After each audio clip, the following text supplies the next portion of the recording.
Ge lerato le fedile nlokolle ke sepele, se ntlaiše, se nhlabe ka bogale mantšu a go ntšhutšumetša a go nruta lehloyo. Ge lerato le fedile mpotše ke tsamaele, se mpolaiše diatla se romele molete mohlela thupa ka lerumo la go loutšwa go thwe ke lerato.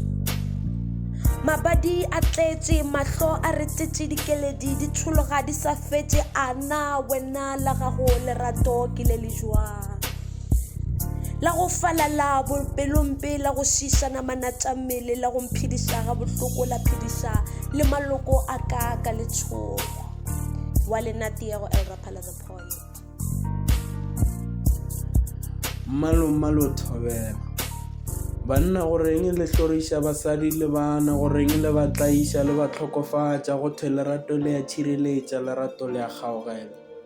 Lerato ga le kwiše bohloko ka diatla, lerato le hlokomela ka boleta, lerato le ya tshwarela. Sello sa bona se putlile, se fihlile legae legolo la bagolo, sa hlaba pelong meokgo ya falala, emišang go tlaiša basadi.